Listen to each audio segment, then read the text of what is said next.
In 2013, I started a movement called the Successful Male.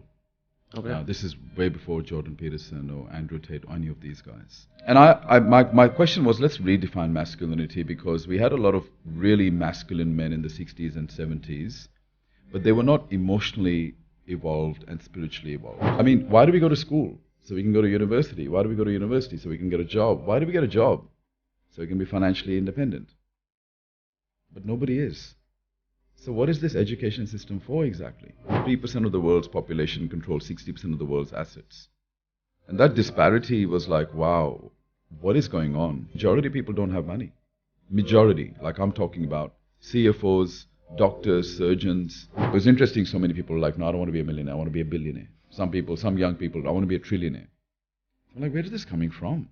Like, have you actually made $1 million yet? Because even making $1 million requires a fair bit of discipline. Yeah, it's right? pretty hard. And yes, go ahead and become a billionaire or a trillionaire if that's what you desire. But if you haven't made $1 million yet, you're actually just living in a fantasy. Yo, what is up, my friends? Welcome to another episode of Dostcast. My name is Vinamre. If you're new to our YouTube channel or our audio podcast platforms, please subscribe or follow, because we release new episodes every Tuesday and Friday at 9 p.m. Indian Standard Time. Today's guest is Ron Malhotra. He flew in all the way from Australia, where he, in the past, managed millions of dollars for extremely rich people, and now helps other individuals become rich, gain a ton of wealth, and overall success, not just material success, but then also the kind of success that you need to be sorted in the head. This particular conversation blew my mind because we delved super deep into why some people stay poor, how the three skills of making money, keeping money, and amplifying money are completely different. His hopes and expectations for India as a land of wealth creators, and the current crisis of masculinity we face not only in the West but also in our own country, India.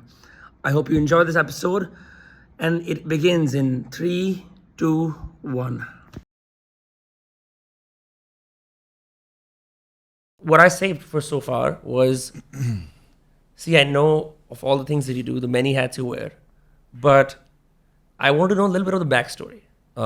You were not born in Melbourne, you were born in New Delhi, and then you went to Australia, and you worked in a corporate career for a long time, which is why you were I saw that in one of your videos, and you also mentioned where some of the dressing up in suits comes from, like that's the style. But at what age did you move from New Delhi? In what circumstances? And who were you growing up in Australia? Were you an immigrant kid of sorts? Were you assimilated from the get-go? Yeah, so moved to Australia in my early teens. And when I moved there, the Indian community was virtually non-existent. Like in the last 15 years, the Indian community has spread massively. But when I went to school there, I felt I was fairly westernized when we went there anyway, because my parents were fairly westernized. Coming from New Delhi, they were quite westernized. But they didn't have money, always struggled for money. So from an integration point of view, I felt that there was a few Indian kids, they didn't integrate well, but I integrated really well because there were things about the West that I actually liked. But Australia is a bit different from the United States. It's very quiet. When we went there, it was very quiet. It was not like high-rise buildings and cosmopolitan. It's like a big suburban land. The entire and thing. People were very laid back. Yeah, I actually remember even thinking that there's hardly any people anywhere. It was very quiet. It's very different now, but back then it was like just a small regional town. Probably compare it to a regional town here somewhere. Yeah. So it wasn't as bustling and not as cosmopolitan. And, it took me some while to understand that, how people perceive the West in India is not necessarily how it is. But also, not the whole Western world is not the same. Australia is very different from the US, which is very different from the United Kingdom. So they're different. Australia has its own flavor. It's got its own culture. But there's a lot of Sri Lankans in Australia. So they are early settlers in Melbourne, especially. I think out of Sri Lanka, Melbourne is probably their favorite destination. So it's a huge community. So I blended with them. I spent a lot of time with Sri Lankans. I grew up with a lot of Sri Lankans. And a lot of people thought I was Sri Lankan because I hung out with them, right? And I remember the Sri Lankan saying to me, "You're the only Indian that's ever allowed in this group." So it was interesting. So I grew up with Sri Lankans, and a lot of the Sri Lankans were massively into the hip hop culture. They were like the African Americans of Australia, right?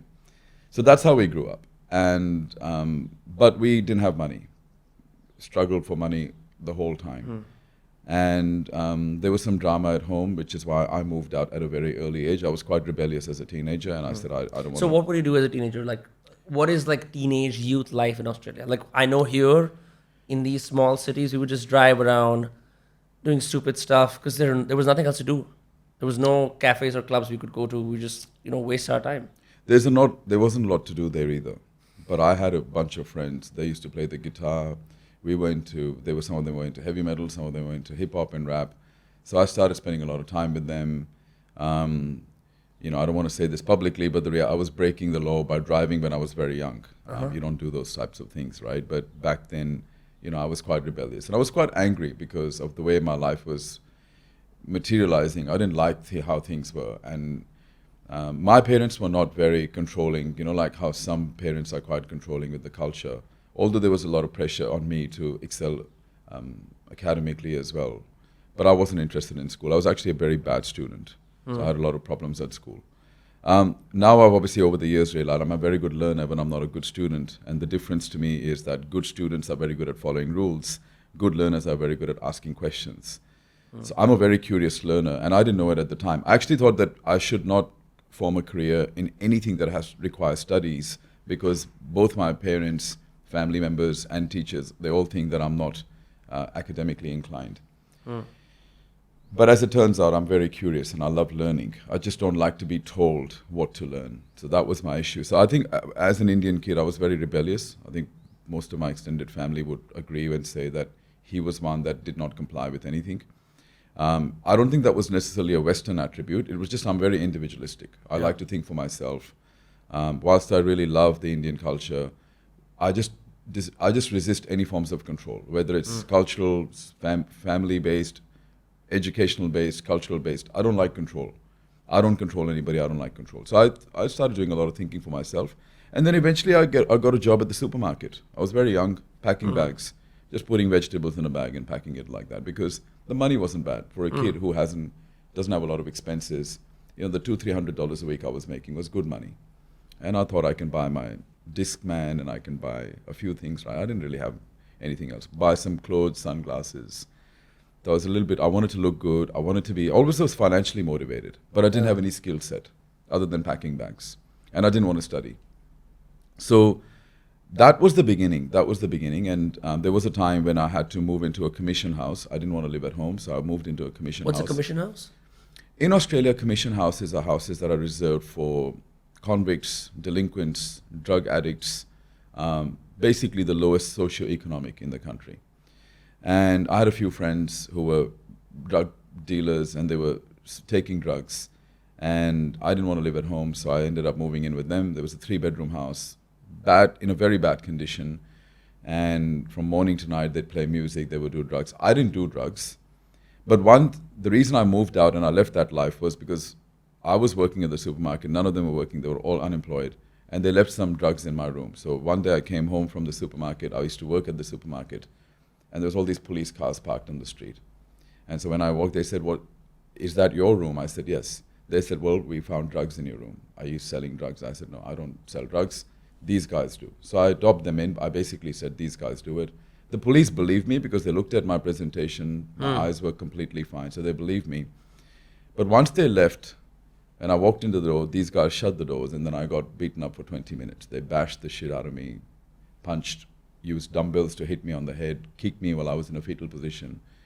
And so that was the time I said, I can't really rely on anybody. I didn't really feel closely connected with family. I said I can't rely on friends. And I think that was probably because people asked me what my turning point was. I think that was the turning point when I said, I must become fiercely independent. I cannot rely on people, so now I need to become very serious about building something so I never have to rely on people. And at that time, I had a bit of a negative, rebellious attitude towards people. I didn't trust anybody. It's like I can't trust people. There are people who care about me, but they have no idea what they're talking about. And then there are people who probably know what they're talking about, but they don't care about me. So my mind was, can't trust anybody. Let me get a lot of money and get my life in order, and then I'll call the shots. So that, and I think I've met a lot of young guys who have a similar attitude, and I really connect with them because I say, you remind me of me back then. So I was like, let me just make a lot of money. And then I thought to myself, when am I going to make money? I said, let's get a job at the bank. And that was the plan. So that was my first corporate job, but I was just a cashier at the bank. But you still were using, money was being exchanged through your hands all the time. That must have caused like a shift, right? At least being subjected to so much cash. I only did it for 3 weeks. Okay. And the manager said, you are every day, either there is more cash in the till, what are you doing? And so everyone had to stay back and help me reconcile the cash. So they got very angry and they said, you know what, until we work out what we do with you, can you stand at the door and greet people? So this was one of the first times that the bank had experienced that such a simple job, this guy has come in and he can't do such a simple job. So they were frustrated with me. I had a female manager. I was working in the top end of Collins Street. Collins Street in Melbourne is like, let's just say Wall Street in New York. Mm-hmm. So I was in the head office, but at the bank, at the retail bank, not at the private bank. And I was the cashier. And so they said, she got very upset with me. She said, stand at the door and greet people. We don't know what we're going to do with you. So people came in. I said, hello, how are you? And I started talking to people. And a lot of customers started to say, who is this man? He's incredibly curious. He's such a good conversationalist. And so she started getting a lot of compliments about me. And people started to walk in and say, I want to see the bank manager. And they would point at me. So she said to me one day, she said, what's going on? Are you telling people you're the bank manager? I said, no. She said, everybody thinks you're the bank manager. I didn't know what was happening, but I already had this authority and confidence, and I loved talking to people. Yeah. So a lot of people started to assume that I was the bank manager. And then one day some guy walked in who was the regional manager of the bank, and he said, have you ever thought about becoming a financial planner? I said, no. He said, let's talk. I think we have a role for you.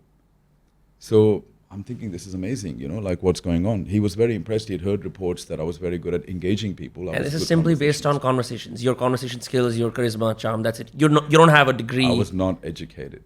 And that's the worst part, right? So I was not educated and I did not even have money. So I was not only not educated from a formal perspective, I had never managed money. I had never invested money. So purely on what he perceived to be the gift of the gab, he said, let's train you, let's make you a financial planner. Because financial planning roles back then were all about selling products. They had nothing to do with your understanding of the wealth management process. The industry was very unregulated once upon a time. It's very regulated now. It's changed. So he said, let's take you through I think I did 3 months of training. He threw me into financial planning. And I remember I said to my dad, I'm a financial planner. And my dad said, but you have no money. So it was interesting. But the thing was, they put me in the job because they wanted me to sell the bank's products. That's how the industry used to be. Sell mutual funds, sell insurances, sell retirement funds. And I hated it. I actually realized that was the job. And I said, what the hell am I doing? I don't speak to clients about how they manage their money. I never talk to them about their goals. All I'm doing is selling products. So I kind of realized that this industry is not what I want to be a part of. So I left after 18 months.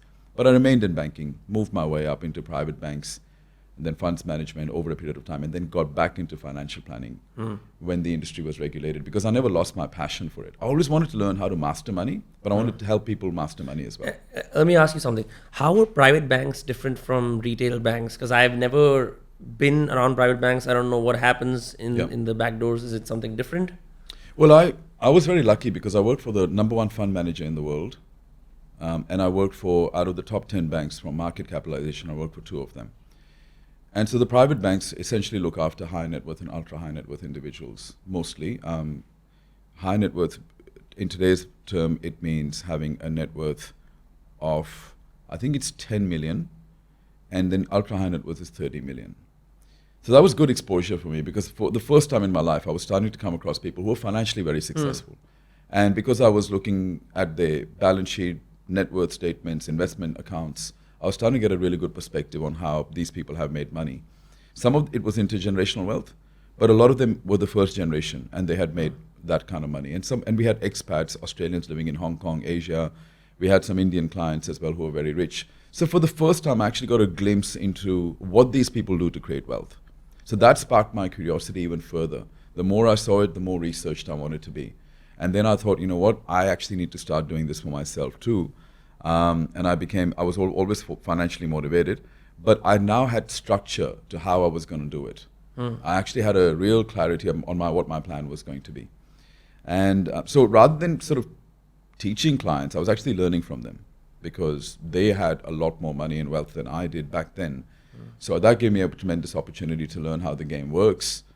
And that's when, over a period of time, I started to see the global statistics and the wealth disparity.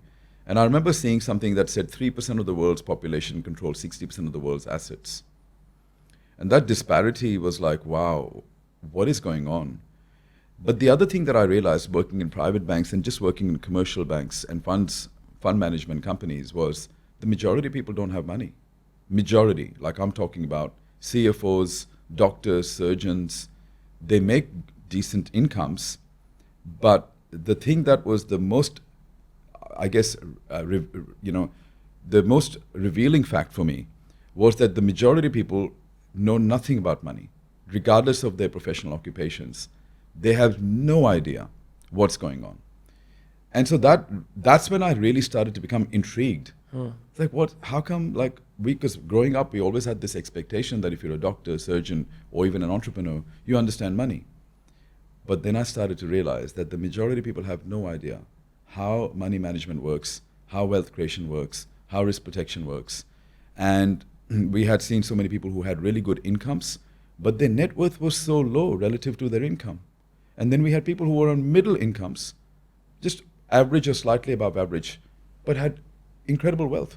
So that's when I realized that the skill of making money, the skill of keeping money, and the skill of multiplying money are three different skills. Even if you have the first skill, it does not guarantee that you have the second and the third skill.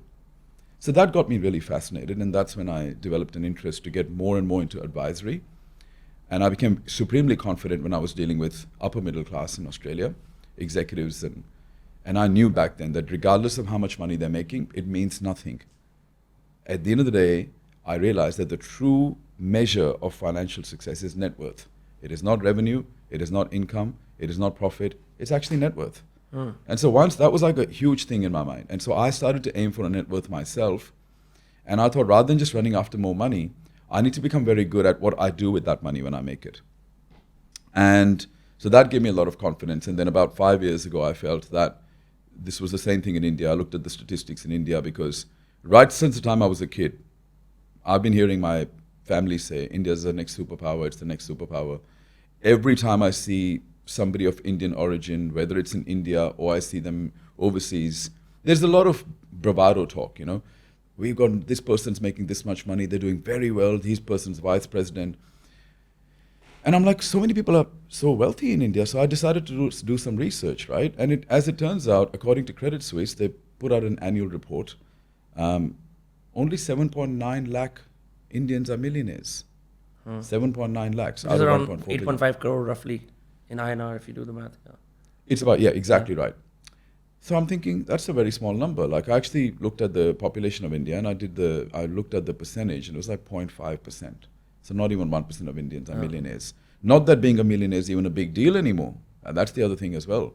So that was shocking to me. And then as I was telling you, on this particular trip, and even quite recently in the last 6 months, I've been hearing a lot of Indians making a lot of money. Not like 10 crores, 50 crores, thousands of crores. And I'm like, how are they making this money? So on Google, I started to read a lot of the reviews from DNA India.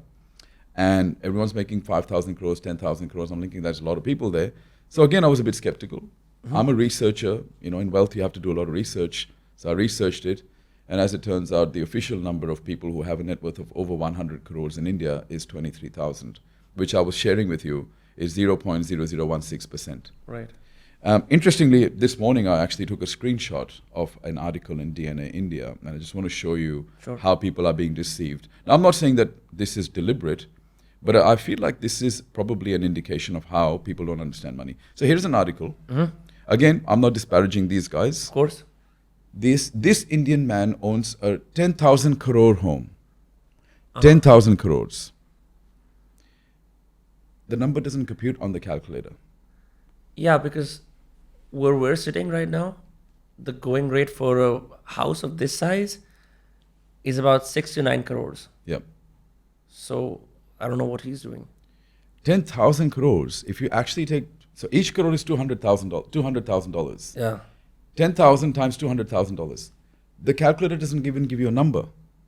It's that big a number. So that's obviously false information, because the most expensive property in the world is the Ambani property, which is what, 1.2 billion or 1.5 billion. I guess. Yeah. It's grossly exaggerated. And even the same thing when they talk about net worth, most of the times I'm seeing that these articles are talking about unicorn founders or tech founders who have supposedly built this massive company. There is no talk about what revenue this company is making, what profits they're making, what their customer base is. It's just about this big company valuation, and then it's directly or indirectly tied to the founder's net worth, which is not how it works. You'll be lucky if you get to even keep 10% of the total revenue that you've made. And even for that, you have to be very smart in extracting that money and using it to buy assets. So I'm skeptical. And then obviously from my observations coming to this country over and over again, I'm seeing that the vast majority of people are struggling to even be able to pay off their home or to even buy a car outright. But everybody seems to have this big vision where, I started to say, look, let me teach you how to be a millionaire. And that's something I know, or a multimillionaire. But it's interesting, so many people are like, no, I don't want to be a millionaire, I want to be a billionaire. Some young people, I want to be a trillionaire.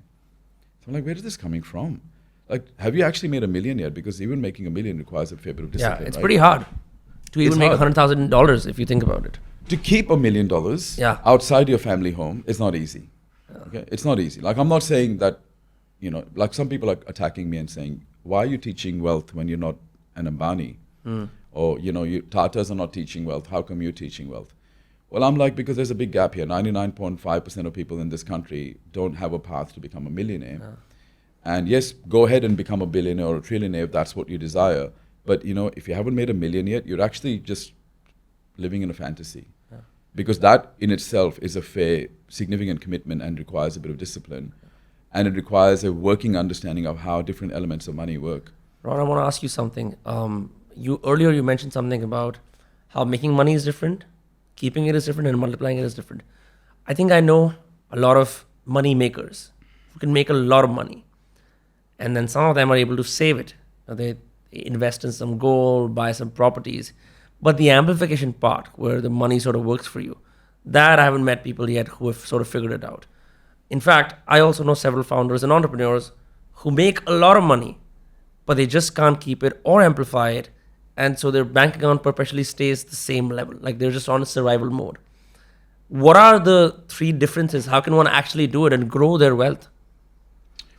You see, I have this saying, no one gets to make and keep wealth without a plan.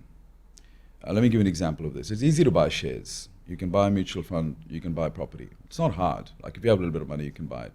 But the money is not made in the buying. The money is usually made in the holding. Like you have to hold it for a while before the compounding happens and the equity is built. Majority can't hold it because they didn't plan it properly. For example, you might go and buy some shares. You might set up a share portfolio. You might buy some exchange-traded funds. You might go and buy a property. Most people will not be able to hold on to it for more than 5 years. Something will happen. Either an emergency will happen, or there may be an illness. Spouse, family member might need some money. Kids' expenses come up, right? Interest rates may go up. Inflation may go up. So because of a number of those factors, what ends up happening is people buy and then they sell prematurely. So the compounding never happens. I mean, you think about the fact, I was asking at my event, how many of you, what was the average price of an apartment in Delhi 15 years ago? People were saying 25 lakhs, 30 lakhs. I said, how many of you wish that you had bought 10 of them 15 years ago? Right? How many of you wish? And everyone was like, oh, I wish we had bought 10 of these. Even if we had bought 1 or 2, we'd be happy. But nobody did. Yeah, look at the Indian Sensex as an example. On 1980, the value of the Indian Sensex was 129 points. 3 days ago, it was 63,000 points. So the markets have created an enormous amount of money. Real estate market has created an enormous amount of money. Stock market has created an enormous amount of money. People haven't created money. What happened? Because people don't have a plan and they don't stick to anything. And they don't have an emergency fund for emergencies. And they don't have a risk management plan for risk. They don't have a plan when the interest rates go up and inflation goes up, how they're going to hold on to those properties. If unexpected expenses come up, they don't know how to manage this. This is the part that nobody talks about, right? Because you have to buy the asset and then you've got to hold the asset indefinitely. I mean, people say buy low, high, sell high. My theory is buy well, never sell, because I've seen how intergenerational wealth is created. Remember, I was saying to you in private banks, when I saw a high net worth and ultra high net worth individuals, the only time they sell is if they're going to buy an asset that is far superior to the one that they're selling. They never sell for lifestyle. They never sell for any other reason. They're structured in such a way that they don't have to sell. That no matter what happens, they can ride the market volatility, they can ride out inflation, they can ride out rises in interest rates. The planning from the beginning is designed to buy the best quality assets that they can buy with the money that they have and hold on to it for as long as they can. Right? So intuitively, wealthy people know this. There was some study done by a Harvard professor. I think his name is Dr. Banfield. I think you can Google this. And he said that the number one predictor of economic mobility, meaning your ability to create economic resources, is long-term orientation. I have found this to be absolutely true. Anyone that has created wealth has done it over 10 to 15 years, never in a shorter time frame. So if you buy stocks and you buy real estate, but you can't hold on to it for the long term, you're not going to make money, no matter how good it is. You look at Warren Buffett's example, 100 billion net worth. Right. Here is a man who claims he's never made more than a 22% return. I constantly get young men coming into my webinars and seminars telling me that they've had a 40% return, 50%, 60% return. So I said, here's Warren Buffett, never had a 22% return, more than a 22% return. He's 100 billion. You had a 50, 60% return. Where is your net worth? You see? That's the difference. So it's not just about getting a return. It's not just about buying an investment. You have to plan this in a way to increase your net worth. And that requires you to make a lot of decisions right. From how you manage your cash flow, how you budget, how you manage risk, to how you manage tax, to how you protect your assets and how you preserve your assets. And none of this, unfortunately, is taught in schools and universities. And how do people typically squander their wealth? What do they do wrong? Do they only focus on, so I saw one of your videos, you mentioned people focus on income and spending, right? If I, for example, in Indian currency, if I get 50 lakh rupees, I'm going to think about, well, I know I shouldn't be flashy, but a car would be nice. Or a car would be nice, and like now I can take the vacation I've always wanted, right? And then maybe I can save some and, pay off some debts. But generally that's how it would go. Because I would feel like today money has come, tomorrow it may not come. So even some of the beliefs around money are so broken. But like, how do you typically see, because you've seen in your, wealth management career and with private banking, you've seen these individuals who've amassed this much wealth. And you've also seen people who, get rich fast and get poor fast. Well, interesting you mentioned that. So right now I've talked about the merits of planning. You've got to plan this. You can't, as I said, I'm going to say this again. No one gets to keep wealth without a plan. You can get rich for a short period of time without a plan, but not in the long term. You need a plan. And you need to look at all aspects. Not how do I just make money, how do I keep it, how do I grow it, and how do I protect it. Many ways you can lose money. Crashes, interest rates going up, inflation going up, lawsuits. There's many ways to lose money. I always say, it takes 15 years to build great wealth. It takes 3 months to lose it, right? So you have to have a plan to make sure that you put a firewall around it. But you're right. One of the biggest reasons is how we think about money. The psychology of money is quite fascinating, I find. I would argue that the majority of people, even when they're making a high income, don't place value on wealth. Even if you see somebody who's financially motivated to have a lot of income, don't assume that they're wealth orientated or they place value on wealth. Generally, for most people, they want more money because they value spending, not because they value wealth. So when you value wealth, you're not interested in spending money. You actually enjoy the activity of seeing your asset base grow. You're driven by that. That's the motivational driver. A lot of people who like to make a lot of money don't like to see things grow. They just want it because they value something else. They value luxury. They value education. They value experiences. They value holidays. They value cars. They value lifestyle. So they don't actually value wealth. What they value is what that income will give them. When you're a wealth creator, you make this money to see your asset base grow. You naturally are disciplined and motivated in this area of seeing your nest egg grow, right? Now, I'm not saying you shouldn't spend money. I mean, I'm the same. For me, I'm not a guy who came from my immediate family didn't have wealth. So for me, when I saw money, I wanted to spend because I have been deprived of those things. And I used to look up to wealthy people and say, one day I'm going to have this car, one day I'm going to have a Swiss watch collection, I'm going to wear these $3,000, $5,000 suits, I'm going to do this stuff. But here is how I do it. First of all, I love lifestyle, and I know that that's a weakness of mine. But I'm also a wealth creator. Some people are only wealth creators, so they don't spend money. But I like spending money as well. So how I do this is I make money. First, a lot of the money has to go on living expenses. Everybody has to pay gas, electricity, food, all of that sort of stuff. So that goes. The second part doesn't go on lifestyle. The second part goes on investments. The third part goes on lifestyle. So whatever's left goes on lifestyle. So if I want more lifestyle, I just need to make more money at the front end. So after I paid my living expenses and I've made allocation for my future, now whatever's left, I can splurge it. But what people are doing is after living expenses, they're going straight on lifestyle expenses. Sometimes some people are even worse than that. They go lifestyle first and they don't even have money. That's why they get into credit card debt. Yeah. Or they owe money to their family members because they are now prioritizing lifestyle over living. So for me, it's like living, investments, then lifestyle. And I will not deprive myself of lifestyle. So here is what most people will do. I want a lifestyle, but I can't afford it. Why? Because I don't have the income. My mentality is very different. I want the lifestyle, I need to make more income. So I need to upskill myself so I can make more income. So I've made provisions for my living expenses, which I have to. Now I've put money aside. Every single year I put money aside to grow my net worth. Now I've done that. I've taken care of my responsibility now, and for the future, now I can splurge. And so if I want to buy a $30,000 Rolex, I just need to make an extra $50,000, $60,000 at the top end. That once I've allocated all of my responsibilities, I've taken care of my responsibilities, now I can buy it. Yeah. That's how I think.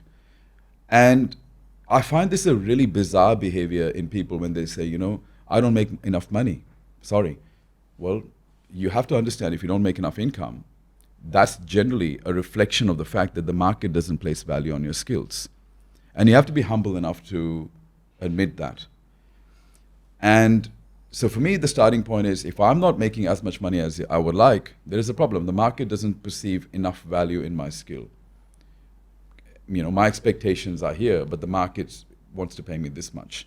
So I need to upgrade my skills to match my expectations.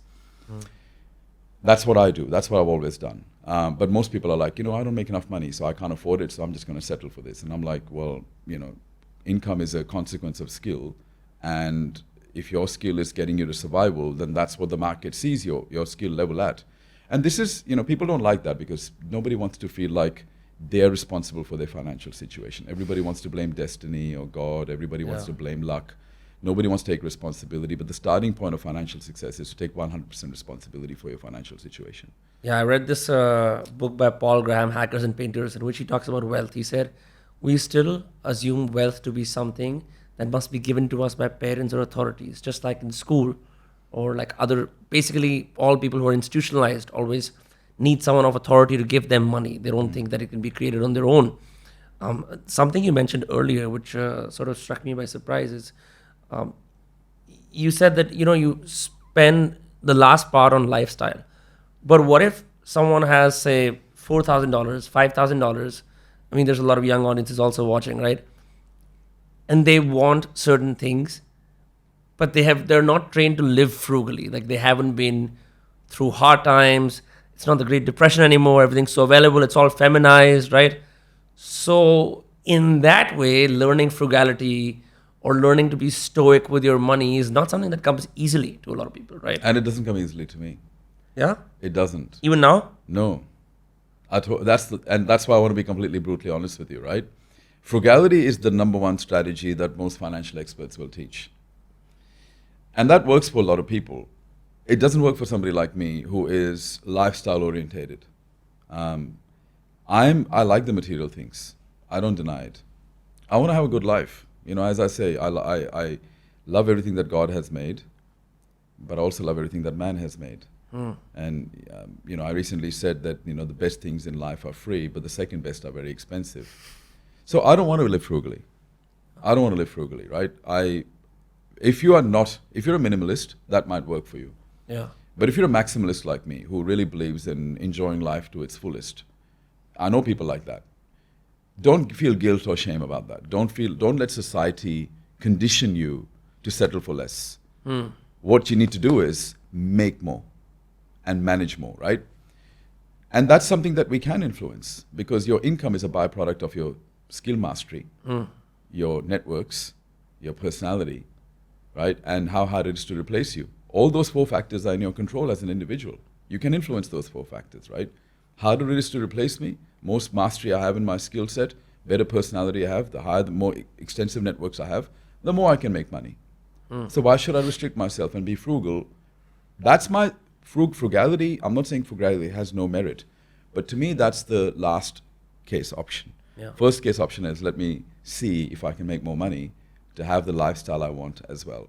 If I absolutely can't, which I don't believe that I can't, I always believe that there are a number of levers I can pull in the marketplace at any given point in time to increase my income.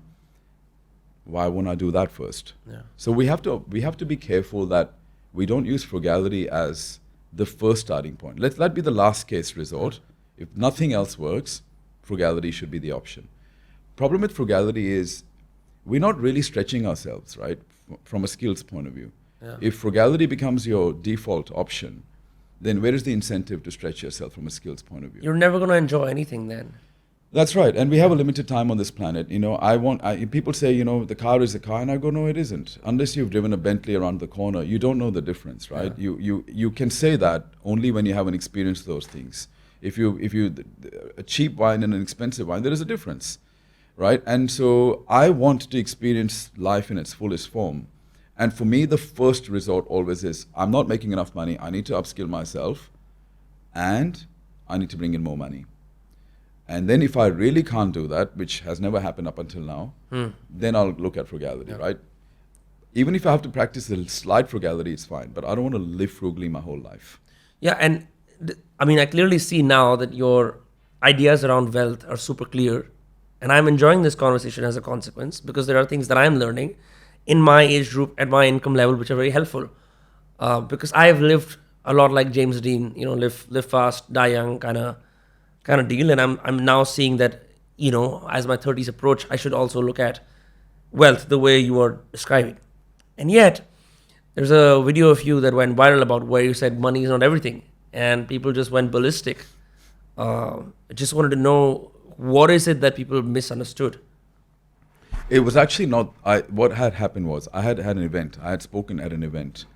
And I had talked about the hypocrisy of people when people say money is not everything, right? And so after I said that, I had a few guys from the audience and they said, we really want to take you out for a drink. They said, we loved it. We are dealing with this stuff in our family, in our societies. Can we take you for a drink? So they took me to the bar. We were having a drink together. And they asked me to expand on that point. So I did. And what I was saying was, it's interesting. If you talk about health, you'll never get people saying health is not everything.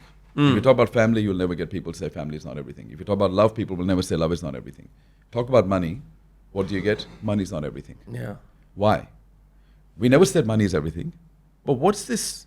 Why this response? Why is it that we can't talk about money without somebody saying money is not everything? Where does this come from? Because we don't do it, nothing's everything. My point was nothing's everything. Money is not everything, but health is not everything either. Family is not everything either, right? Food is not everything either. All of these things have their own place, right? All of these things are important. But why is it that only when we approach this topic of money, there have to be a few people who always care. Their response is, but money is not everything. So what I was talking about is this particular response, when somebody's talking about money and wealth, and you find yourself thinking or saying money is not everything, you know why you're doing that? Because you haven't figured out how to make it. Yeah. And so what you're trying to do is you're justifying your failure in the area of money. Rather than admitting that you're failing, you're actually using a positive affirmative statement to justify your failure by saying money's not important, I'm not money driven anyway.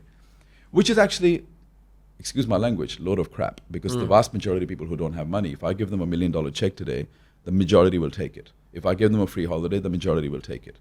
They want it, but they're lying to themselves. And the self-deception I have seen out of all the areas I've seen, self-deception runs very high in the area of money.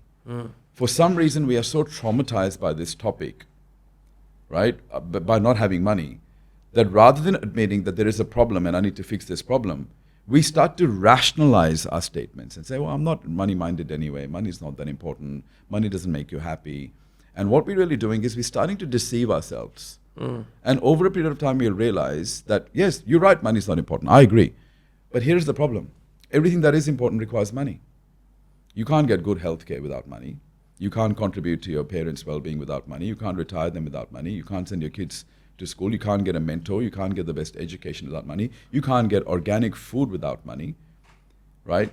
So, but why do we do this? Where is this need, this incessant need to defend yourself the moment somebody talks about money and wealth? Why do we feel the need to justify by using this statement that money is not everything?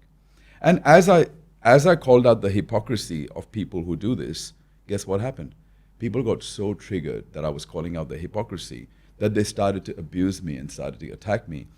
And you know what they did? They proved exactly what I was saying. They completely proved what I've been saying, that there is a real issue around this. People are hypocrites around this money subject. But the problem is this, they're going to be affected because the more hypocrisy you have around this area, the less you're going to fix it. And if you don't fix it, eventually the repercussions are this. Let me explain to you why this is an important area to fix. If you Google the life expectancy of an Indian 100 years ago, it was 25. The average Indian died at 25 because of famine, war, disease. Today, the average life expectancy is 70, with a lot of Indians living well into their 90s. So if people retire at 55 and you're going to be alive till 90, that's a long time. Yeah. That's 35 years, right? 35 years of living without an active income.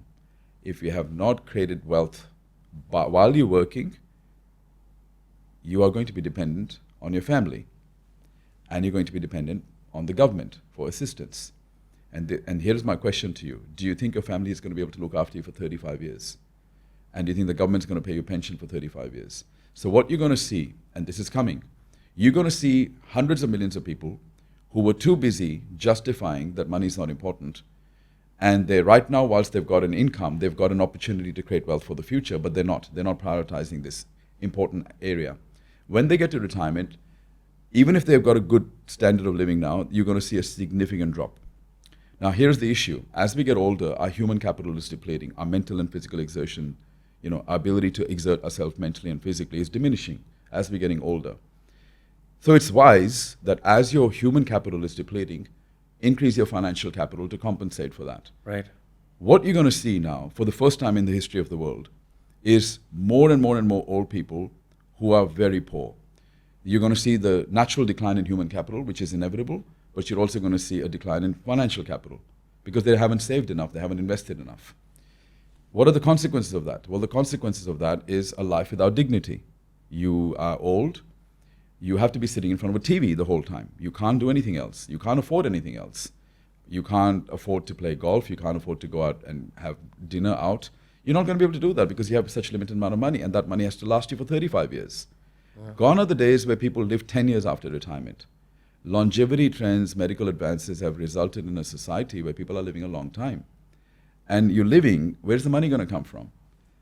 That's why wealth creation is the wisest thing you can do. And the only time you have to create wealth is while you've got an active income. You can't create wealth once the income stops. And so I find it really bizarre that practically nobody talks about it and nobody knows it, which I attribute to the failure of our education system. I'm not blaming the individual. I'm holding them responsible to fix the problem. Who I'm really pointing a finger at is the institutions. What have they been doing? Like, how come most people can tell you the difference between amoeba and bacteria, virus and bacteria, and they can tell you what an amoeba is or what the capital of Angola is, but they can't tell you the basics of money management? So this is the analogy that I use. What sport do you play? Do you play cricket? I used to, not anymore. Okay. Here's the question for you. Let's just say you're a fantastic batsman or a bowler, but you don't understand the rules of cricket, and you don't know how to read the scoreboard. Do you think you would be a great cricketer? No, because I have to rely on others to tell me if I'm good or not. Yeah. I would just be a raw specimen that others would have to decode or educate. And you're going to break the rules, right? Yeah. And you're going to potentially be kicked out of the game. Now think about every individual that has an income, is paying taxes and has expenses as being in the money game. So let's just say there's a game called money. We're all playing it. Majority of us don't know how to read the scoreboard. We don't have no idea what our net worth is. Majority of us don't understand the rules of money. And I say majority, I actually mean, this is not an exaggerated statement, I would say as high as 99%. Now the question is, how come? I mean, why do we go to school? So we can go to university. Why do we go to university? So we can get a job. Why do we get a job? So we can be financially independent. But nobody is. So what is this education system for exactly? And that's why I started questioning it. Had a lot of skepticism about this, and I thought, what are we, like 16 years in institutions, 12 years in school, 3-4 years in university, and you come out not understanding how the economy works and how things work. And so this shocks me, because we're in 2023, and people have no idea about one of the most important commodities in the world, money. Last night I was sitting with my friend he lives in a big apartment complex. And he's like, I want to take you to the terrace. Never been there. But it had those dingy stairs that you sort of climb over with all fours, right? Propped up against a wall. Went there and he was telling me all the cities you can see from that skyline. And then because the view is massive, obviously you think differently, right? And I said, you know what, man? It's good that we're doing well in life, but I have to say school was another waste of time. This is unrelated to our conversation. Like, it was not because, it is something that you're passionate about, so I'm telling you now. And we were just talking about all the hours we spent in assemblies, all the times we spent in the 45-minute classes around physics, chemistry, geography, social science, all of that jazz. And we could just not in any way rationalize what we did in school beyond competing in games on, school is a small ecosystem, so there are some rules. If you learn the rules, you can be a teacher's kiss ass. And if you bend the rules a little bit, you can be a rebel, but also sort of win. But in a very small environment, the moment you get out of school or college, you end up in a situation where the rules are unclear, it's all uncertain, no one knows what the fuck they're doing, and so now you just follow the safe path. And you do like exactly what you said. I have a bachelor's, now let me get a master's, then eventually get a job. And then what? Well then, I don't know, just live. Or get a PhD. Or get a PhD. Just spend more time in institutions, because that is where you feel the safest, because the world outside is dangerous and institutions offer you protection and some fake dignity, that allows you to live your life and be a respected member of the community. And you're so right, because that sense of security that you get is so temporary and short-lived. And that's what people don't understand. They're really trading not only growth, they're trading and exchanging their future for this short-term perceived security, which is not even real.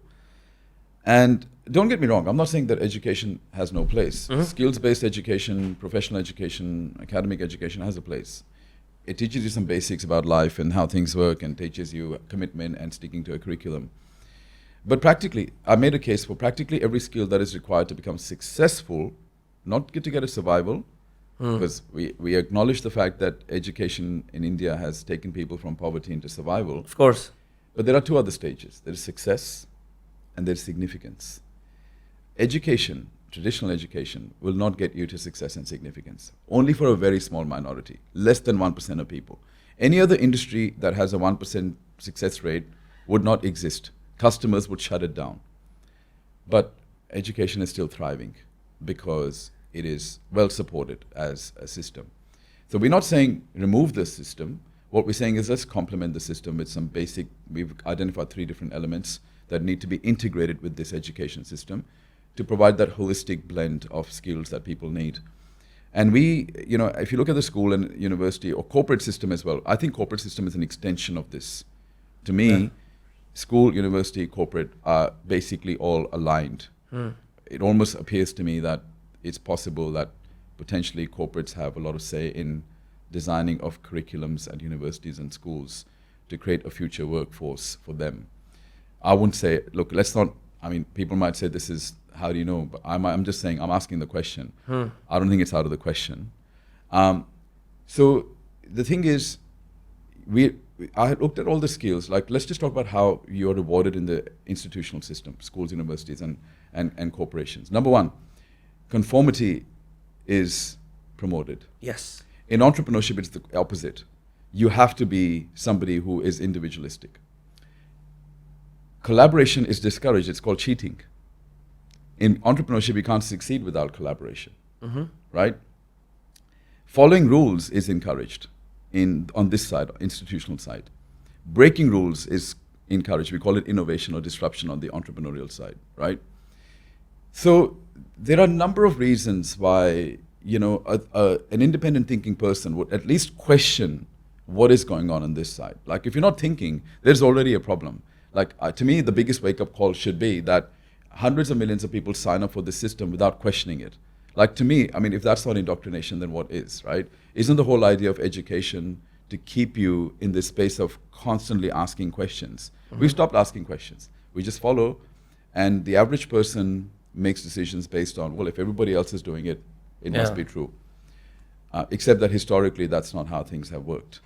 Majority tends to be usually wrong.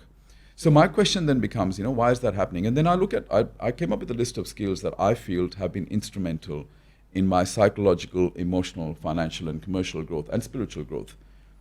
And I asked myself, how come I didn't learn any of these in school? So let me give you an example.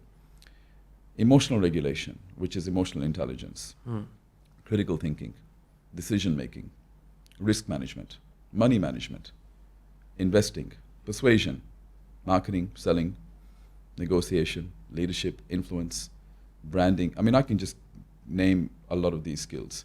Some of them we touched on when I did my MBA degree, which was self-funded. I did it much later in life.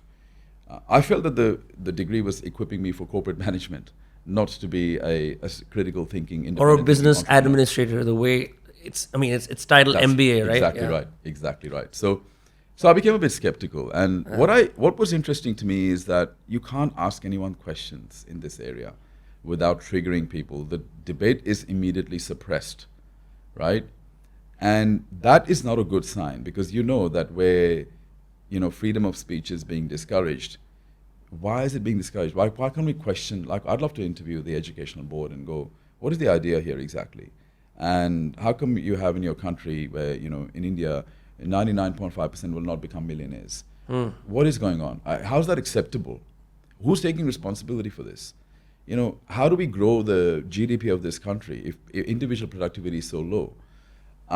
And look, the solution is not helping people and giving money, as you were saying before. The problem with that is when you start to divide wealth, you bring the standard of living down for everybody, because you're reducing the total amount of wealth that's available.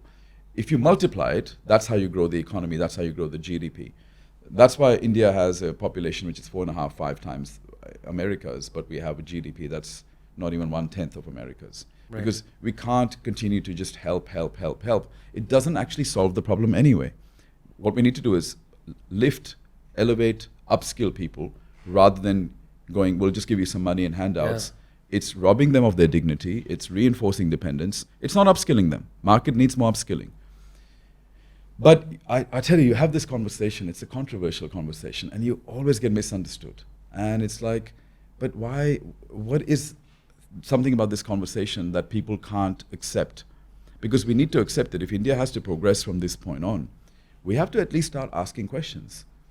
So that's why I wrote this book, and my book was called Indoctrinated: How the Conventional Education System Perpetuates Conformity, Mediocrity, and Indistinguishability. And I make a case for the fact that, look, this is the system we're working with. And that system is only equipping you to become an employee for a corporate or for the government. And so you remain in the institutional framework. And it does produce a level of closed-mindedness, I have seen, where they're not even open, they're not even seeking. But Ron, doesn't the world need employees? Is there not a place for employees or people who don't want to be entrepreneurs, who just want to do this? Look, it's interesting. People start to ask me, well, how can everybody be an entrepreneur? That's not the point. The point is, when we were signing up for a degree, when we decided to get a job, did we ever ask ourselves this question? How can everybody be an employee? We never did, right? No. We were never concerned about the oversupply of employees or graduates, were we? So why are we concerned about the oversupply of entrepreneurs? How come this question only comes up when we bring up the topic of entrepreneurship? Prior to the Industrial Revolution, everybody was an entrepreneur. It's not so much about becoming an entrepreneur, it's about having the entrepreneurial mindset.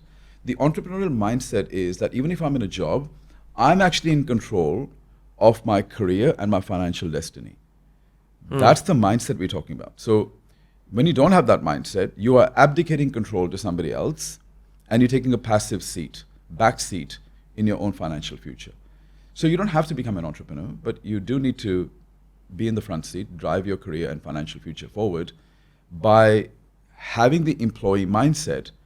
You are creating a mindset of entitlement where you're going, I should just be getting paid for my tenure and for my time, not for the value and the outcomes and the results that I produce. And so that breeds a level of, that diminishes productivity and performance, right? So what we're saying is if everybody wants, if you love India, as a lot of people claim that they do, you want the country to prosper. Mm-hmm. If you want the country to prosper and progress, every individual should be responsible for their own productivity and performance and not take a passive stance on employment. And you don't have to have, you can be in a 9-to-5, but don't have a 9-to-5 mindset. It doesn't work. And especially now where you are, there are a lot of extreme views out there. Some people say, it's the biggest scam in the world.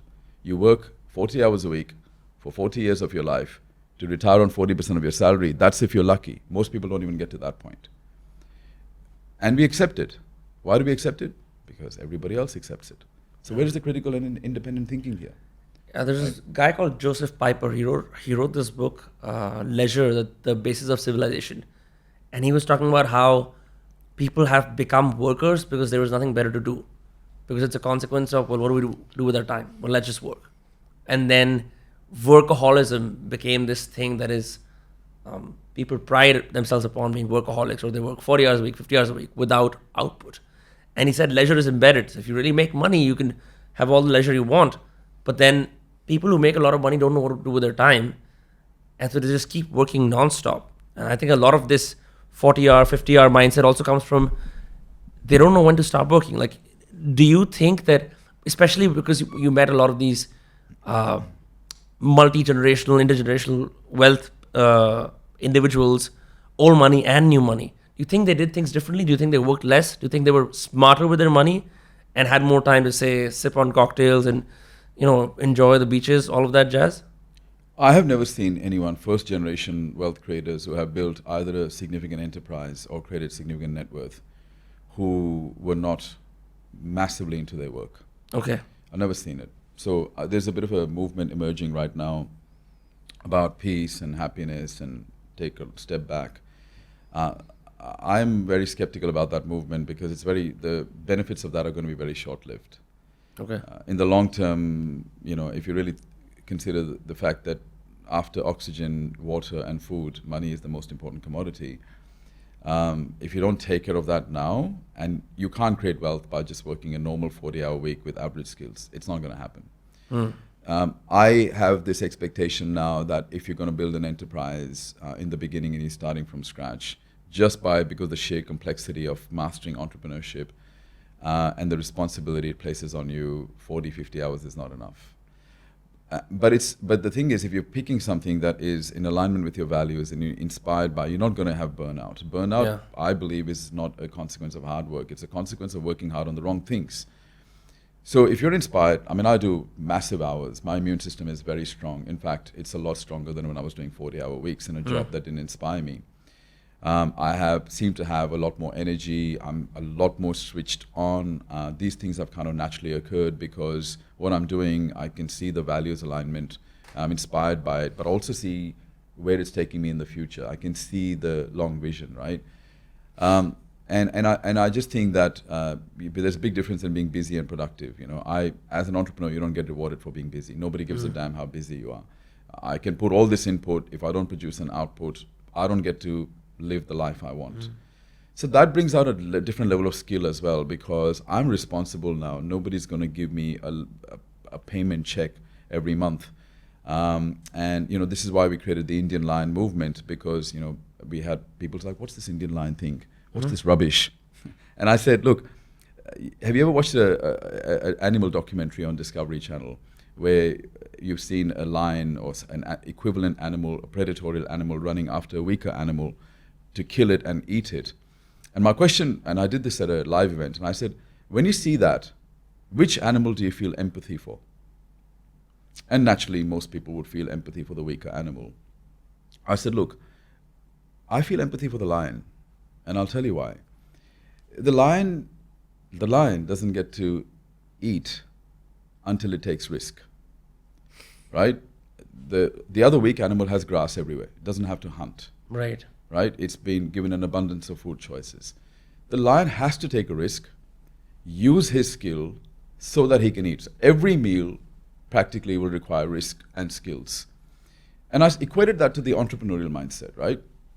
So I'm like, everybody wants to be the lion in the food chain. We all want to be leaders. We all want to have power. We all want to have influence. We all want to have authority. We do, because life at the bottom is not great. Right. Without power, you feel useless. You feel like you don't have resources. You feel manipulated, controlled, pushed around. Who wants that? We all want to be in charge of our financial destiny.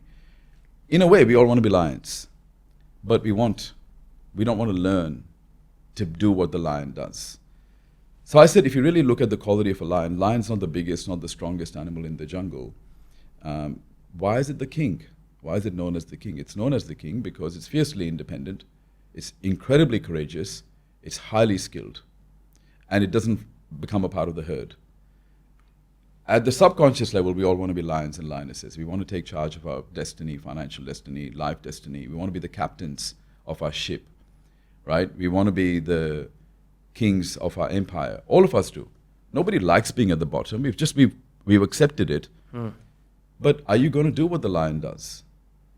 And, interestingly, because my most fascination is about wealth and prosperity of nations, you actually look at the world's most prosperous nations and you ask yourself, what is the difference between them and the countries that are not that prosperous? Is it population size? No. China and India have the same population size, a similar population size. Is it culture? No. Culture is not the biggest driver. What is it? Is it education? India's got a lot of education, right? What is it? What is the skill? Is it youth? India's got a lot of youth. Why is it not prosperous? It actually comes down to one thing, risk appetite. We have a very subdued risk appetite. So the risk appetite is required for a country to be prosperous. And in cultures where risk is encouraged and failure is celebrated, those countries have a better chance at prosperity compared to countries where failure is humiliated and risk appetite is subdued. Oh, we love to humiliate failure here. We make little public shams of people who fail. Yes. And the issue with that is then it scares people so much. And then once you start operating from fear, you're not going to be creative, right? You're not going to go for the big decisions. You're going to start to settle and you're going to start to compromise because you're afraid of that public humiliation and judgment. So, but that affects the country because millions of people are thinking like that. The country doesn't prosper. We have the youth, we have the education here, we have the ambition here, but we don't have the risk appetite to match it. So the country will not be as prosperous compared to a country that may have less population, less education, but a higher risk appetite. So that's how the Indian lion movement was born. We were like, let's be honest here, majority of us would like to live like a lion, be in charge of our own destiny, live on our own terms, but that can't happen unless you also do what the lion does, right? And that comes with accepting and embracing risk and managing risk and mitigating risk, but at least have the desire to do things that are risky because that's how you build skills. If you avoid risk, you avoid skills. Yeah, I when I meet a lot of entrepreneurs, they always have to show their corporate social responsibility and their service to people more than their financial acumen or how much money they've made because people seem to shame you when you do that. It's sadly that our role models or our forefathers after the independence happen to be people like Mohandas Karamchand Gandhi, who's known for his sacrifice and living very frugally and all of that. Somehow that is permeated far down into everyone's subconscious where he who strikes out of the community and makes money is the black sheep until he makes money for everyone else and treats it as service. Whereas in some other Western countries, right, like if you make money, amazing, you can talk about it freely. Here even the discussion of money should come with, oh, but look at how much service I am doing for the world. It's almost as if the act of making money is inherently evil unless it is done in the way of charity. Yes. Interestingly, though, Australia is very similar to India from that perspective. Yeah? Culturally, they're very different. So Australia is not like America. In Australia, we have a term called the tall poppy syndrome. A tall poppy is a plant. When it grows above the other plants, you cut it off its neck. So the tall poppy syndrome basically means if you become more successful than society, there's a lot of people who drag you down. They will actually criticize you. And I think similar things can happen in India as well. America's not like that, but that's why 40% of the world's millionaires come from America. They celebrate achievement, failure, expansion. So do the Chinese. But we have this in Australia, and Australia is also becoming poorer as a country. I recently read that the average median income is about 53,000, and the cost of living in a capital city now you need 316,000, 6 times the average income. That's crazy. So average Aussies are under massive stress, can't pay off their mortgages, can't send their kids to private school, can't have a comfortable retirement, and they're too busy. A lot of people, like in India, in Australia, also money is not important, wealth is not important. I don't need to, I'm happy the way I am. Happiness is more important. But we don't say that with, as I was saying, we don't talk like that when we talk about love or health. We only talk like this when we're talking about money, and I just question this kind of mentality. So you're right. That's definitely an issue, and people, when people are saying you should help me because you're successful, you're taking on the consciousness of a helpless person. You're becoming a victim in society, basically, rather than becoming a victor. You have a dream of being a victor, but you act like a victim. Right? And so we have now, and so the problem then you have is if you have more victims than victors in a country, the country is not prospering and progressing as much as it can, because people at the top now can't just keep growing. They have to now have their wealth, as you were saying, needs to flow down to people at the bottom in some way. Otherwise, they're made to feel guilt and shame. And these people can sit here, not feel any guilt and shame for sitting here and being entitled to handouts. So we've really got it backwards. People, and you look how, this goes back to even our entertainment culture.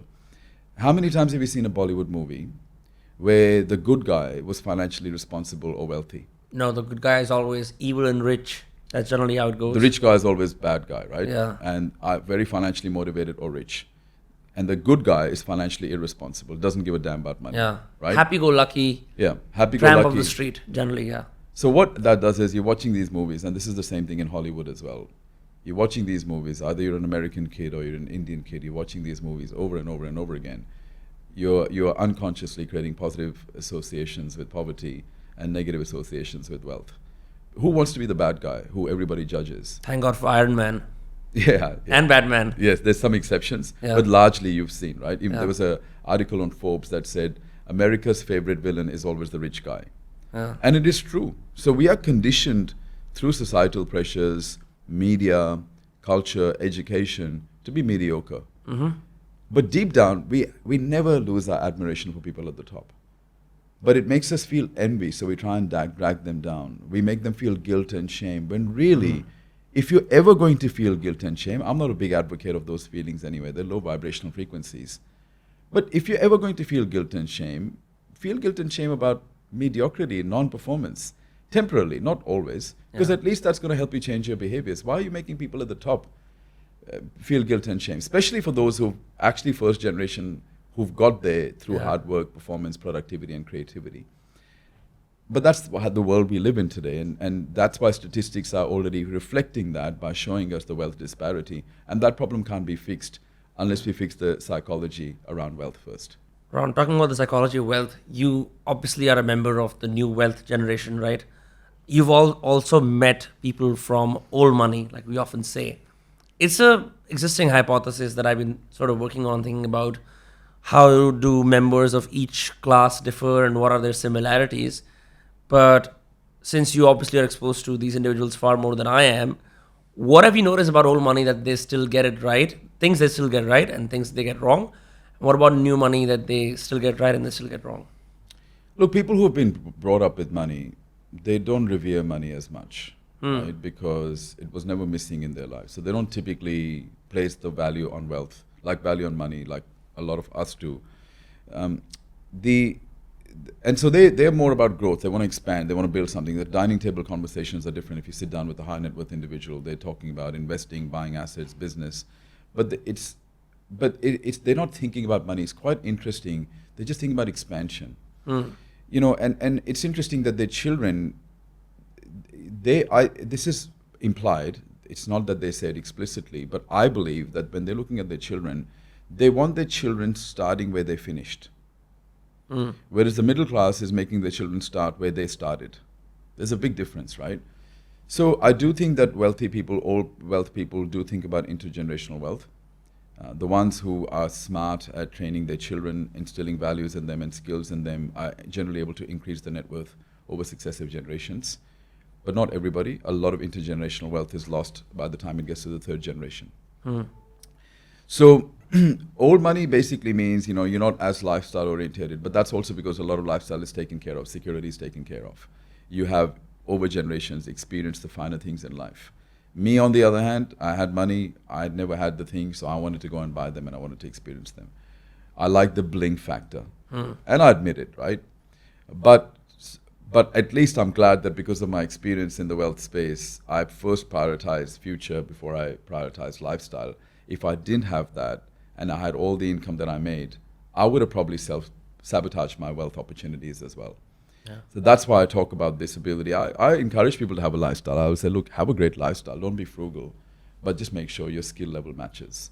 I think that's the main difference. If you have new money, you have a much higher tendency to want to look rich rather than be rich. A lot of wealth at the old wealth is actually quite invisible. You don't see it in lifestyle unless you really get into the intimate circle. It's very guarded. It's not out there for public viewing. When it's new wealth, you actually kind of want to show off a little bit. Because you're always building in public. Yeah, you do, because you know why? Because it's like, it gives you a sense of like, I made it, right? I want to share it. I want to let people know that I made it. There's a sense of achievement. It's unfortunate that people don't share your enthusiasm, but I've gone through this myself, and I go, I'm glad I've made it. I want to share it with the world. But it's not coming from a bad place. It's not coming from trying to make people feel bad about themselves. It's like, hey, I've made it. You can make it too. Yeah. Have you watched Succession? No. The show Succession. It's based on a few multimedia mogul families and the issue of like they control the world's news and all the networks and everything. And the father is sort of ailing, the patriarch, so he needs to hand over the empire to the next generation. It's a really good show that I think you will like, because a lot of the show is about how, intergenerational wealth kids who have billions of dollars think about money and think about, they all they think about is expansion and control, whereas the new money guys are always, how do I sneak into the top and get my piece? Yes. I did want to touch upon something, because I often find that your delivery style is brutally honest, and as a result, people listen more. There seems to be, there's no frills around what you say directly. And I'm just wondering, is this something, because there's a lot of manosphere content out there with the annotates and the Petersons and everyone else telling young men how they should behave or how they should act. The word masculinity is thrown around like a buzzword quite often. It's become quite the rage for young men to look to the internet and see older men giving them advice. But I do think there is substantial merit for at least understanding the values of masculinity, especially when it comes to making wealth. Because if you're very frivolous or very, dilly-dallying with your money, you can lose it. But masculinity teaches you self-control. So, generally, what would you say about that? In 2013, I started a movement called the Successful Male. Okay. This is way before Jordan Peterson or Andrew Tate or any of these guys. And 2013, the idea came to me because I felt there was no initiative that was enabling men to develop holistically. That's emotionally, in relationships, financially, psychologically, and so on and so forth. And obviously, we had to have an element of masculinity. And my question was, let's redefine masculinity, because we had a lot of really masculine men in the 60s and 70s, but they were not emotionally evolved and spiritually evolved. Today, we have a lot of men who may come across as very emotionally and spiritually evolved, but they're not very masculine. Yeah. Right? So is it possible perhaps that we've gone from one extreme to another? The pendulum's gone from being really masculine, hairy-chested men, Marlboro smoking men, right? The guys who would be extremely aggressive, they would defend and protect, had deep voices, to now you've got men who are now wearing skinny jeans, and nothing wrong with that, but what I'm saying is they're not really driven by acquisition, they're not really driven by There's also just low testosterone. There's also that, because they're not working out as much. They're more feminized by culture. Correct. They have to operate more in safe spaces, all of that. Correct. So I guess I have a perspective because I was born in a patriarchal society, which is India, and then I moved to Australia, which is, I believe it to be one of the most feminist societies in the world. And I have seen the impact of that. And I think over a period of time, I became quite feminized myself in terms of became a feminist man who was constantly instilled with this belief that women's rights are important, and they're absolutely important, but men and women are the same. And I've now gone back to a traditional view, which is quite interesting, my whole mental journey that I've gone through. So at first it was like men and women are the same. So far, it was first in a patriarchal society, men and women are not the same. Then men and women are the same. Then women are actually really better than men. Then now going, no, men and women are very different. So that's the journey that I have taken now. What we are seeing in the Western society is that there is definitely the feminism movement, which is all about, it's not just about advocating for women's rights. It's actually now, it's actually demonizing men. Yeah. It's gone to an extreme where a masculine man who takes control is confident, is assertive, and is fulfilling his masculine destiny by having a natural desire to build and conquer and create and defend and protect, is now seen kind of toxic. Yeah, he's labeled as a threat. He's labeled as a threat. Because he's not gossiping with everyone else. Correct. So what we're now seeing is men who are very apologetic in their behavior, they're very compliant in their behavior, it's like they're walking on eggshells when they're talking to women, they're very politically correct, they can't make jokes, they don't approach women, they don't flirt with women. So what are the long-term consequences of this? Well, I think, we can fight for all of this stuff logically. My question is really, biologically, does that change things? No. I mean, I know for me as a man, I have a natural desire to build and conquer, and people might say, well, that's not how it's supposed to be, but I can't help it. I'm driven like that. When I see an attractive woman, I think that she's attractive. And I don't feel the need to, tone down things. I want to go to the gym. I want to look strong. I value strength in a man. So what we're seeing in the Western world is the divorce rate is increasing. It's very high in the Western world. There is a lot. I know personally a lot of attractive single women who complain that they can't find the right man. Have been single for decades. We are seeing the birth rate decline in the West because naturally I'm attributing that to less chemistry between the genders, because one of the things that naturally produces that chemistry is how different men and women are naturally, right? Right. So when you take away some of those differences and you remove some of that polarity, my question is, does that automatically diminish the chemistry between the genders as well? It makes it difficult because you're almost talking to a peer instead of a reproductive partner or a sexual partner. So now you are being forced to make decisions based on compatibility rather than on chemistry. And if you say reject a woman because she's not your type, you are made to feel bad, like as a man, because it's like, you are very you're a misogynist because you didn't respect this woman. But women can do that still. So women can still reject men on physical attributes, but men can't do it anymore without being made to feel guilt. So that's resulting in a very interesting society. And the question is, there's a declining birth rate naturally. We have also, a lot of studies are saying that the sperm count has been gradually dropping. I personally know a lot of my friends in the Western world who take testosterone injections in their 30s and 40s. What is that about? Why are we losing testosterone? And part of that is because we're not really fulfilling our masculine destiny anymore. We are afraid, we are compliant. And I think a little bit of risk-taking behavior is conducive to masculinity. In my successful male event, somebody had asked me, what's the one word that represents masculinity to you the most? My view is hardship. I believe that men thrive under hardship. You look at the men in the fields, you look at the men on construction sites, and you look at soldiers. The men in the gyms. They're a different beast altogether. And they look good. Yeah. And they have a certain charisma that the man sitting at the 9-to-5 desk cannot match. Yeah. Right? And so there is something about hardship that seems to bring out the best in men, at least. I heard the saying that, women thrive in comfort, but men are destroyed by it. So I think as men, I personally feel, and I'm just going by my own example, I make things tough for me mentally, emotionally, financially, as much as I can, even physically. Go to the gym and do things that I don't really want to be doing. And I find that I feel better, my self-esteem, my self-worth increases when I do those things. The more I opt for a life of comfort and convenience, I feel like I start to move towards this depressive state. It's more like you've hung up the boots already and you're retiring. Yeah, so I'm wondering that potentially is there something where men are designed differently for a different purpose. And I asked her. I said this, and there was just a few days ago. I had a lady who's in my mentee group. I don't think she liked what I said about this because her reaction was a bit strange. And I said to her, I said, listen, if your house was being invaded, who do you want defending your house? Do you want like a bunch of women, feminist women, or do you want like the baddest, meanest, most aggressive guy standing outside your home? And then also said to her, I said, another situation, I'm just going to tell you how different men and women are. If you and I were standing out there and some building caught fire, and there was a bunch of men and women standing outside, what you would generally see is women run. Yeah.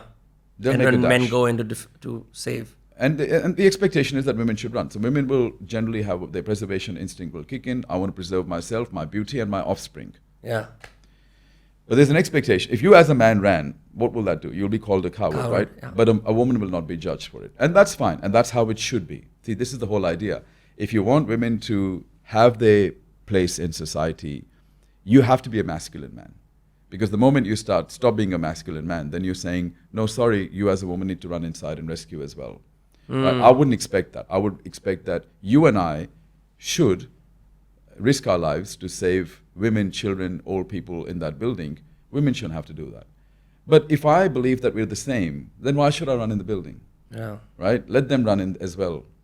You see the problem with this. So the issue is that are women perhaps wanting to have their cake and eat it too? And is that possible? Are they going to get that? I hope they do. It doesn't seem like they're going to get that though, because the more they start to squash masculinity in men, the more they're going to attract men who are not going to take risks, even with them. And at some point, every woman desires that a man will take the risk to pursue her. Yeah. But if you've already squashed his risk-taking behavior by labeling as toxic, guess what? He's not approaching you either now, right? So now you have to take the masculine role of approaching him, and you have to take the masculine leadership role of taking care of your financial future. Do you really, if you want that pressure, you love it, and you thrive it, go ahead. Just make sure that you are going to thrive with that pressure. And if you want to do it, fantastic. But I don't think a lot of women enjoy that. I don't think a lot of women like the responsibility that comes with leadership and the pressure that comes with it. Yeah. And if they're being really real with themselves, and a lot of them don't like the idea of approaching a man when they're interested in him. They still would rather him approach her. But we're not seeing that as much because men are afraid. They don't want to be rejected. They don't want to be labeled as toxic. And so men are holding back now. They're standing back. And that's why a lot of online dating has happened where men don't have to take risks anymore. Yeah, you can just do it on an app, but you still have to go and meet. And that's when all your real personality will come out. You can't. One of my joys till this day is just seeing someone attractive and just going and saying hi. Yes. And when I used to do it back in the day, it was pretty common because everyone around me was doing it. Now, when I do it, women are even more struck by surprise because they're like, this doesn't happen, which means that no men are approaching women. No men are actually approaching women. Everyone's sort of just simping over in the Instagram Reels section and just hoping that one day they would date this woman, and it never happens. It never happens. And what is the consequence of that is you have a woman who remains single through her prime years. Yeah. And then never gets the opportunity. Biological clock is ticking. There are some natural things that we can't change. There's some biological things we can't change.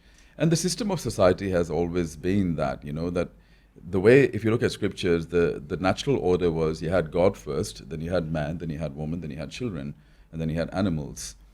And the order, but there's obligation at each level. The obligation was that the man should abdicate his authority to God. So he becomes a man of wisdom and courage, and he becomes a man of truth, and he becomes the defender of society. So he's supposed to be a leader.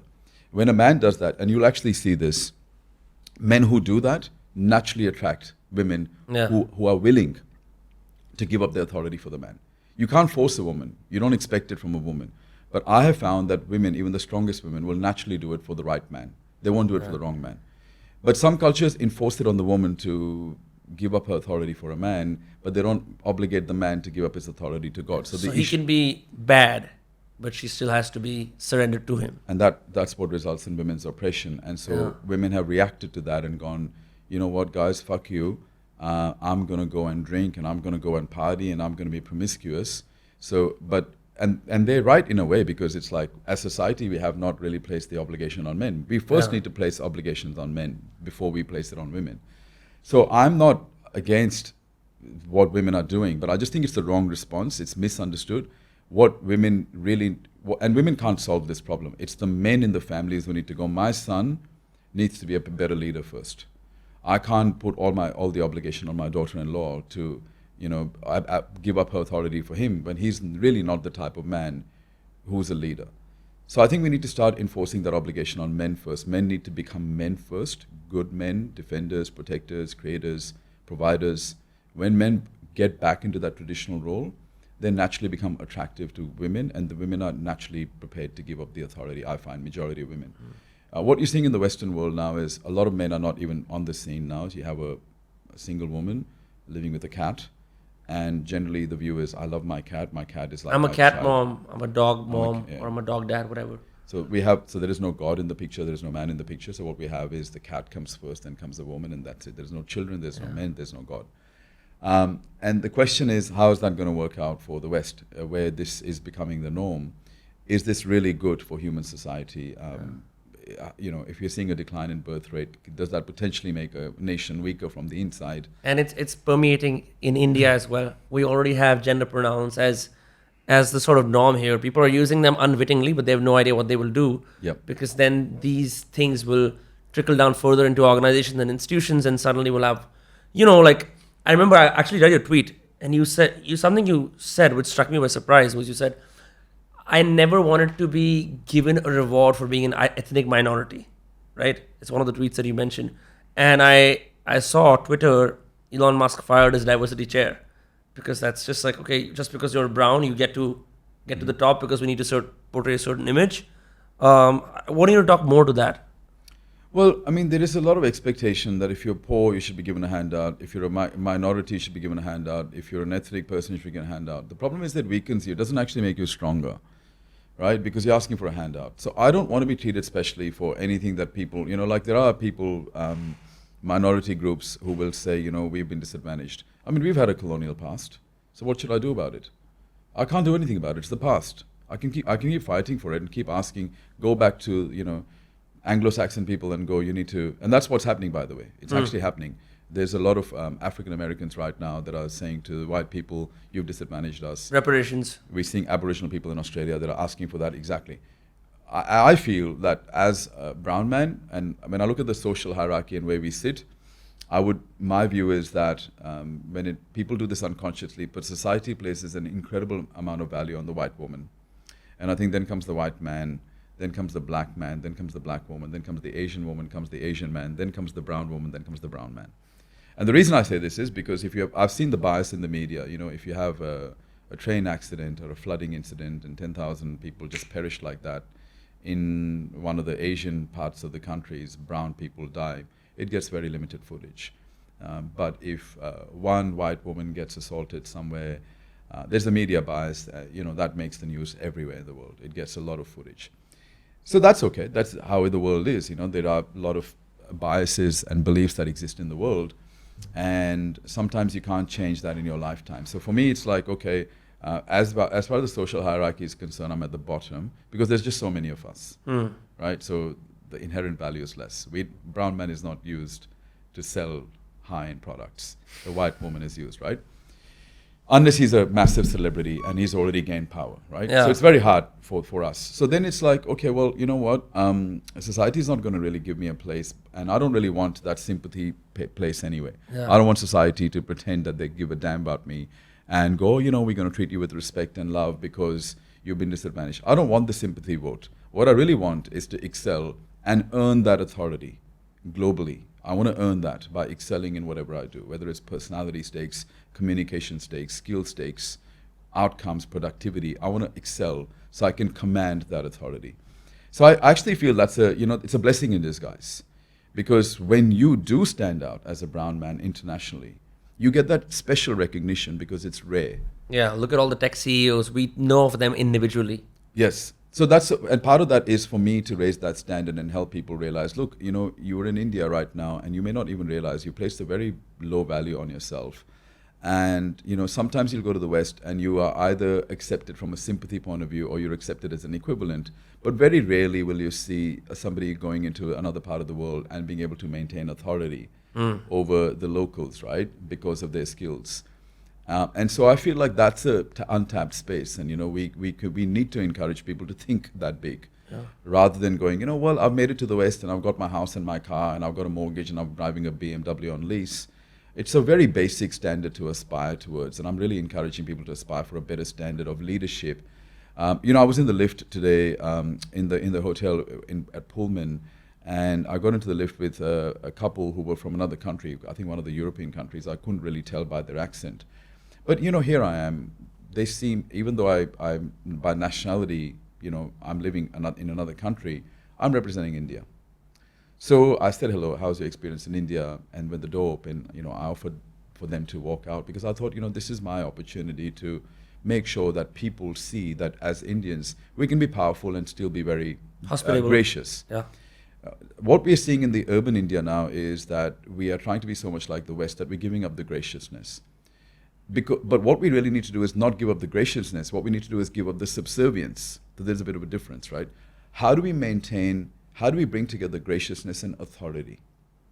That, to me, is the key point. We don't want to be rude because we're trying to prove to the Westerners that we're no longer subservient.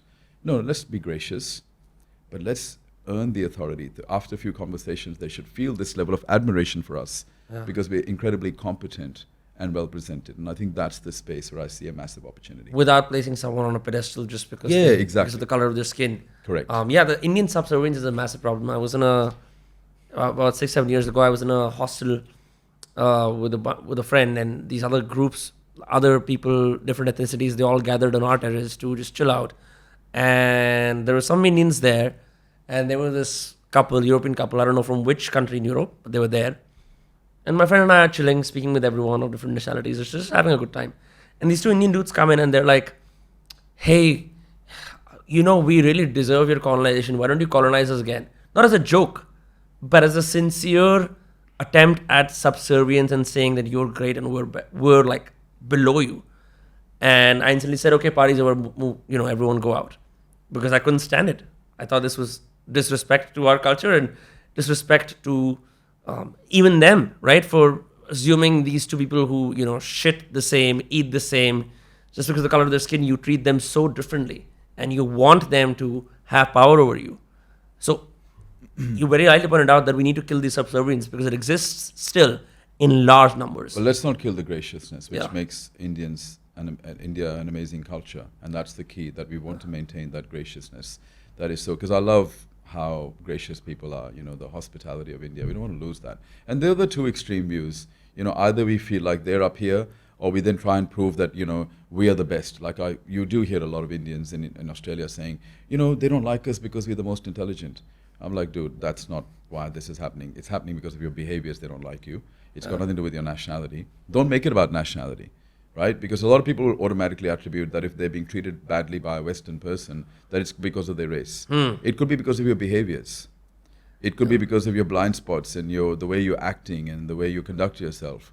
Why do you automatically attribute that to your nationality? Yeah, that's a crutch because it allows you to then be a second-class citizen all your life. Victimhood again, right? It's like, I can't help it, that's how they are. But they're not like that. The reality is that anywhere in the world, majority of people are decent and reasonable, and if you have high competence and you're excellent at something and you are really good at social skills and you have a great personality, people will respect you. But you've got to be mindful of these things. You've got to be mindful. And I think a lot of people aren't mindful of these things. And I just see that, when I'm an ambassador for both countries. I need to show that I'm an ambassador for Australia, I'm an ambassador for India.